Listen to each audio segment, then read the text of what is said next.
Hi everyone, I hope you're well. For those of you that are new, my name is Anton. I am founder of the Raw Wool Company, and in my vlog I talk about all things woolly and fibre and sheep and patterns. Not just my own fibre, not just my own patterns, but other people's patterns and other people's yarn as well. So yeah, let's jump into this episode because I have so much surrounding me right now. I'm in a pool of fibre and knitwear. In this episode, I'm going to take you on a little trip to the Isles of Scilly, a collection of beautiful islands 30 miles off the south of Cornwall, as well as introducing you to some new members of the gang, that's right, some new sheep. And I've got lots of announcements for Raw Wool, which I'll leave to the end, as well as the start of my spinning journey. And I've been very much enjoying the process of spinning, so I'm going to show you a little bit of that and what I've learned along the way. I won't talk about this current whip too much because I spoke about it a lot in my last video and I haven't progressed much further because I've been focusing on something else which I shouldn't be doing, which I'm going to show you in a minute. This is the sheep sweater by Rosa Pomar. I did take this to my sheep the other day and introduce them to it. I was like, oh look, this is made from you. And it's all in their natural colours and it's got sheep on it, so it was quite nice to see it all full circle. It'd be amazing when I can wear it. Obviously I've got lots of knitted garments, including what I'm wearing, knitted in my sheep's wool, but the fact it's got sheep on it and my sheep are black sheep, that it kind of just, yeah, you know what I'm saying. So I should be working on the sheep sweater by Rosa Pomar because I'm doing it as part of the whip, but I'm a little bit ahead of everybody else that's in the whip, so I kind of put it aside and I kind of got distracted because the Camels yarn, I spoke about Camels yarn before. They're also based in the southwest and they're inspired by Cornwall. All the colours are inspired by Cornwall. Hannah is the dyer, and she popped this colourway online and I thought that is absolutely stunning. It's the natural colour with then this kind of like coppery flecks in it, and it's just beautiful. It is an Aran weight, so I just needed I needed a quick project that was going to that I could just knit up quickly. I've been doing everything on very small needles. Everything's on like 2.25s and 3 mils. So this is on a 5 mil project, 5 mil needle, and it's just knitted up very quickly. I will show you where I'm at with it. Oh, let me just tell you what the fibre contents of this is. So it's 75% British Blueface Leicester and 25% Marsham, grown and spun in Britain. It's an Aran weight, it's non-superwash, and the colour is called Crab Tracks, and that's like the little spots of where the crabs have left little tracks in the sand, I believe. I believe that was her inspiration. I'm sorry, Hannah, if I've just made that up for you. You can tell that I've been excited about knitting this jumper because I've got to this point within 3 weeks of casting it on. I've got all but the sleeve to go. I have been on holiday, so I had a lot of time to dedicate to it, as well as some very late nights just getting too excited, including last night where I stayed up until about 2 o'clock knitting the sleeve. I would actually just quickly like to say that I don't really like when on Instagram or on vlogs where people go, I've knit 40 jumpers in 1 year or in a month. I think it sets a pressure and unrealistic target of that we should all be knitting that quickly, which just isn't true. Gilpin, who is a very famous knitter up in Scotland, she has a YouTube, so go check it out, has been a big inspiration for me. I'm going to butcher this paraphrasing of what she says, but it's something along the lines of, if you only knit 1 jumper a year and you love it and you enjoy doing it, then that's worth a million other jumpers. That's worth way more than knitting 40 jumpers in a year that you're just speed knitting and not taking the time to enjoy this craft that we love so much. So yes, with that, I've just enjoyed it and I've really enjoyed it. It's on 5 mil needles, which is a big needle size for me, and it's an Aran yarn, and I've just been a bit obsessed with it really. But I'm very excited to get this done. It shouldn't hopefully take me that much longer, and then I can concentrate on the projects I'm supposed to be working on. I'm excited to wear it after swimming, after surfing. That's what I wear my other one for. When I wear my other one, so I've got the choice of a darker and a lighter one. I've not knitted a pattern that I've knitted previously before.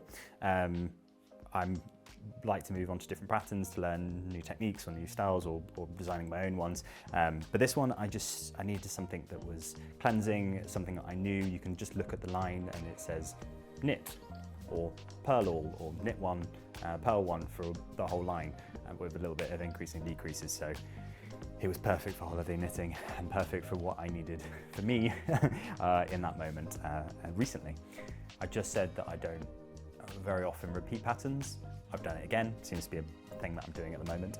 I showed you this sock in my previous video. I've completely forgotten the name of it. It will be here on the screen. I knitted this in Loom's yarn in Corriedale sock, and I have done the exact same sock, but just in 3 colours.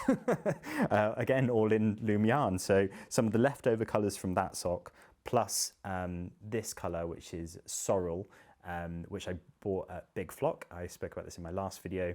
I got a jumper's worth in a DK weight, but I also got this one skein in this colour, in this sorrel. I'm doing another afterthought heel on this sock, but I've just changed up the pattern slightly, made it 3 colours rather than just the 2. Got to the point where I put in my afterthought heel, and I'm ready to do the toe. I can't decide whether I want to do the toe in a contrast colour or carry on with the green, or maybe do 2 colours. Not sure. Ooh, I'm caught on yarn here. I'm not sure which I want to do, so please comment below about which colour you think I should do, whether should I carry on the main green colour or if I should do one of the contrast colours.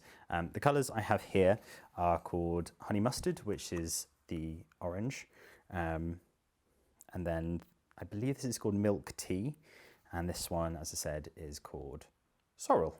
I just wanted a portable project. I was actually away up in Warwickshire visiting family, and I took the yarn with me, and I had intended on taking the book 52 Weeks of Socks with me to knit a different pattern from that book, but I forgot the book and I was desperate to cast on because I just wanted to get it ready for when I went away on holiday to the Isles of Scillies, and so I had a picture of this pattern from the book that I had taken previously, so I can have it as remote, so I could take it remotely, and so I ended up just casting this sock on again, even though I'd just done it. To be fair, I've been wearing these socks a lot, and so I'm happy to have a different colorway in the same sock. So I've added an extra row of the pattern here and some extra dots, but otherwise it is the same pattern, just in 3 colors. So yeah, there we go. These are the 2 projects I took to the Isles of Scillies with me, one a bigger project, but also quite mindless, and then also the sock that was nice and portable that I could knit whilst I was walking. You get the boat across the Isles of Scillies, and then there's lots of walking. The weather was supposed to be bad, but actually turned out quite well in the end, so I thought I could have a tent knit and then a walking knit, a beach knit, and all sorts of things. So that's why a combination of a jumper and a sock just seemed perfect for me. So I'm going to take you on a little trip to the Isles of Scillies and show you the beautiful islands that have been really inspiring to me in the past for the designing of my patterns. It was actually the place where I decided that I was going to start designing patterns in the first place, and I drew a lot of inspiration from there, and I still do. If you did want to skip this part, you can jump to the next time marker below with the video, but otherwise enjoy.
So it was my last day on the Isles of Scillies. I'm just, it's what time now? It is 9 a.m. We're getting the boat at 1 o'clock to return back to Penzance. So I just thought I'd come for a final swim, final bit of knitting on the beach. I've just went and got what looks like the most delicious cinnamon bun from Briar Bake Box, and then I'm just going to go for a swim, back in my tent and head home. I hope you enjoyed watching this little trip to the Isles of Scillies, and yeah, hope that you come here at some point in the future.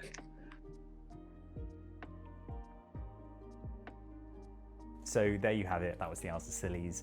It's such an inspiring place, and it's amazing that it's actually not too far from where I live. If you can get to the Isles of Scillies ever in your life, I would highly recommend it. It is a very magical place. Next up is spinning. So if you'd seen my previous video, I recently got a new spinning wheel. I've been trying to work on my mum's spinning wheel, which is actually just behind me. But I've had no luck with it. Unfortunately, it's quite old, it needs repairing. I don't know what I'm doing. And so I kind of bit the bullet, and after a lot of advice from friends, I just bought a new wheel, and I've got to say, I absolutely love it. It's just helping me, it's not fighting me, which unfortunately this one was. I hope to get to a point that I'm much better and can make this work for me. I have a future project in mind where I really would like to use my mum's wheel, but having the opportunity to learn on a new wheel just makes my life a little bit easier. Things aren't fighting me and things are just working, and I can really concentrate on what I'm doing. I also want to say thank you so much to everybody that commented and sent me links of advice about spinning and getting started on my spinning journey. You were all fantastic, and I've watched every single video that you sent me and read out all the comments. So yeah, thank you very much for sending me that. It's been truly helpful, really helpful. And seeing different approaches to it as well, and figuring out what I want to do, what design of yarn I want to achieve, and things like that. So I thought I would just show you some of my journey so far. So we've got my new wheel, it came in the post. Unfortunately, there were a couple of bits that were broken. The fly was broken, and so was another part. But the lady that I bought it off, she was brilliant. She sent me the replacement parts within a couple of days, and I was off spinning straight away. I couldn't wait to get going on it, and so I unpacked it, I set it up, which was actually incredibly easy. So it's the Kromsky Fantasia. I think it's the most beautiful thing in the world. They had a black one, which I really fancied, but they didn't have it in stock, unfortunately. But I'm actually very pleased with the colour wheel that I got. It's just over there, so I'm just looking at it in all of its beauty. You can see it up on the screen. So at Big Flock, I bought some fibre, which I showed in my last video. I got some from Marina, and this yarn here is the first skeins that I've ever created, and this is in Marina's yarn, Marina's fibre even. I just love the colour of it. They just pull so nicely. I have them here. I've actually caked them up now, and I've casted on a hat. It's pretty inconsistent, and I realise my plying is too loose. A very dear friend of mine who is an amazing spinner, I took a picture of it and put it up online, and they were like, yeah, maybe do your plying a little bit tighter, because once you wash it and then you leave it to rest, the ply tends to loosen. So lesson learnt. So I have cast on this hat. I'm going to use it for something, so I was going to use it for something, so I thought I'd make a hat out of it, and I'm just going to do a very quick, simple hat. It's on the back burner for a while, so that may not appear for a while, but I've started it, it's cast on, it's got its own little project bag, and so it's ready to crack on. Then I have now moved on to, now I'm finding my feet a little bit more, and I'm feeling a little bit more confident. Got the drawing technique going a little bit better. I've moved on to some of Loom's fibre. This one is Corridale, which is the same as the Socks yarn that I just showed you previously, and this is called A Cozy Home, so it's 100% Corridale, and her colours are just absolutely stunning. I talk about this in my previous video, but I've been spinning with it, and it is an absolute delight to spin with. The Corridale staple length and feel is just pure deliciousness. And then I'm managing to get a slightly finer ply. I think now I'm getting a little bit better with my drawing and getting a little bit more consistent. Kind of got my tempo going on the spinning wheel. It's feeling a little bit finer, which is, I'd love to do this as a sock yarn. I don't think it's going to be quite that fine yet because I'm not good enough, but it's definitely finer than my first attempt at spinning, and so I'm pleased with what I'm doing and I'm just enjoying it, and that's the whole point of this, is to get better but enjoy the whole process along the way. But I'm absolutely adoring it, and so if you've got any more advice, throw them all my way. I am fully into spinning right now. It is taking up a lot of my headspace and a lot of my enthusiasm and enjoyment. So yeah, send me all the links, give me all the advice. I am a sponge ready to learn. Right, what am I showing you next?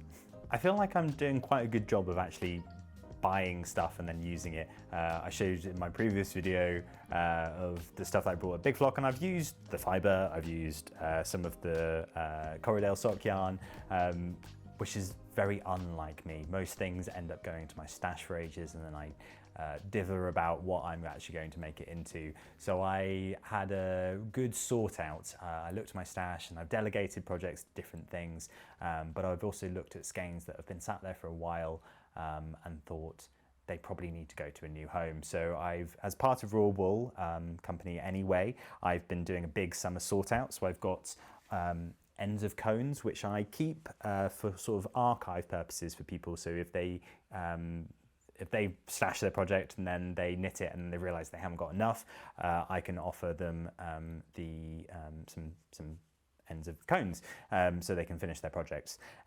But I've been stashing them for far too long, and they've been enough years now that I think people are going to have either moved on or have knitted them. So I thought, why not share them out into the world at a slightly discounted rate? I don't do discounts normally for raw wool, but because I haven't had to do as much process for these ones, and it also means they're going out into the world and can be actually used for something rather than sitting in my house.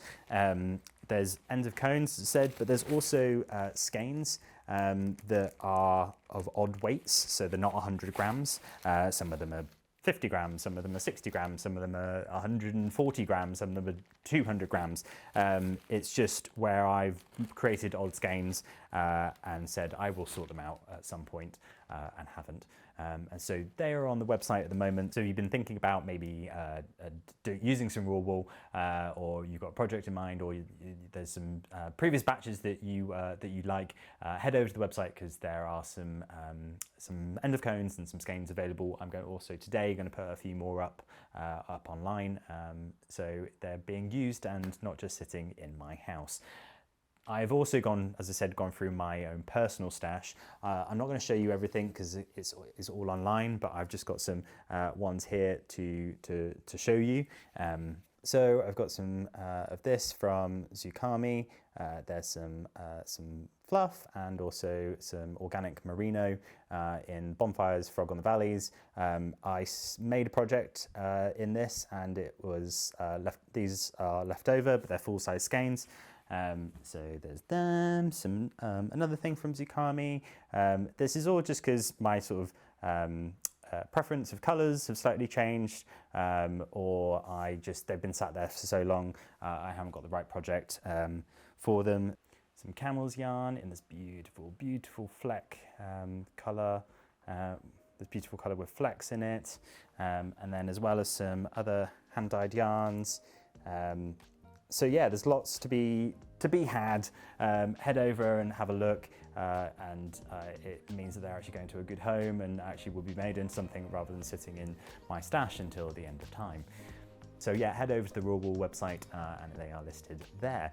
Speaking of Raw Wool, I said I would leave this to the end. I have got so many things to tell you that's happening with Raw Wool, things I am incredibly excited about. I'm just looking at my list because it's a big long list that I've got to talk about. I will try and blast through it. Advents, my Advents, I did them for the first time last year. This is the second year of doing them. They flew out the window, so thank you for everybody that has purchased an Advent this year and last year.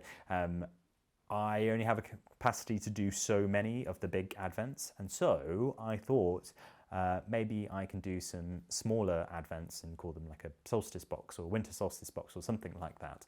And I've been dreaming up about how they can be, and I'm very, very excited. And so I'm happy to say in the next 2 weeks, hopefully I will release them for pre-order. So keep an eye on social media, as well as signing up to the newsletter and Patreon. They're all the places you can hear about it first. There'll be a scaled back version of the bigger advent. And I'm just so excited about them. So yeah, they'll be cheaper than the bigger advent, of course, because they're scaled back. But do check it out if you're interested, and keep an eye on all the things that I said. Next on the list is retreats and workshops. So I've ran retreats previously. People come along down to Cornwall, and we learn about the whole process from farm to fibre. We meet the sheep, we geek out about fibre, we learn about Cornish heritage knitting and Gansey knitting. We have a cream tea and a pasty or two. We go on lovely coastal walks as well as a sea dip.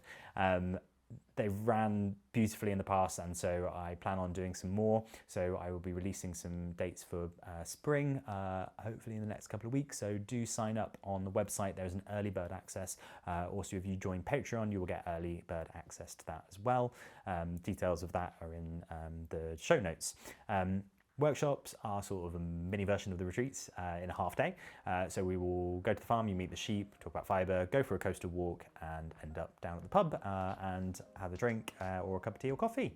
I popped the dates up on the website, and I plan on doing more and more of those, so do keep an eye on the website and social media and all those things that I've said. So next is new batches. I've taken lots of fibre to the mill, and it's currently being scoured and started its journey of being processed. And so once I've got a date back from the mill of when it should be back to me and get into my hands, I will open up for pre-orders. I've got some very, very exciting news, which is that for the very, very first time, I am doing fibre tops. So as you can tell from this video, I've become a little bit obsessed with spinning, of hand spinning. And so I thought, why not get some of my fibre made up into tops? So I am doing some pure 100% Wensleydale top. And also doing what is our rum and raisin blend, which is Zwarble and Wensleydale, Zwarble from Kerno the shepherdess, her sheep, as well as mixed with some of my Wensleydale fibre in there, which normally makes our rum and raisin, which is one of our most popular yarns, and it flies out the window. So I'm really, really excited to get that onto my spinning wheel. And so the details of that, again, social media, all that, newsletter, all that sort of stuff. So that's some news that I'm incredibly excited about, and I've been desperate to share with everyone. I haven't got the date back yet, so I'm probably saying this prematurely, but I'm excited about it, so I wanted to get you excited about it as well. So the final news, which is the most exciting part of this entire video, is that I have got some new members of the gang, some new sheep. And so last weekend I went and picked them up from Oxfordshire and brought them back down here into Cornwall. And I'm very pleased to say that they are settling in really, really well. We're getting to know each other. And so I wanted to introduce you to Agatha and Doris, and also Mildred Hubble. I do enjoy creating the names for the sheep. They're always silly. So we've been spending time getting to know each other. I've been learning about their characters and who they are and what their personalities are. So Agatha, she's definitely the matriarch, and I think she might become the matriarch of the whole flock. She's bold as brass. And then Doris kind of follows Agatha around. She's really friendly as well. And then Mildred Hubble, I don't know if anybody's ever seen the Worst Witch. Mildred Hubble is naughty and stubborn and does her own thing, but has a heart of gold. She's also beautiful. She's the most beautiful out of the three, don't tell the other two. But she's as shy as anything. She doesn't want to come anywhere near me, and so I'm slowly working on her to become best friends with lots of treats and lots of hand feeding and hopefully in the future lots of cuddles. So if you ever want to come and meet them, do come on a treat or a workshop, and you can say hello to Agatha, Doris and Mildred. So that's everything I wanted to show you that I've been working on, things that have been happening here at the Royal Wool Company and in my life. Thank you very much for joining me in this episode at the cottage. I am absolutely surrounded by yarn and fibre and all things woolly. Right now I need to clear all this up. This happened, no one told me about this when I started YouTubing, but please do like, comment and subscribe. Commenting, I absolutely love reading everyone's comments, and please do like and subscribe because it helps other people find it, plus you'll get a little notification when I do upload my next video. Until next time, thank you very much and take care.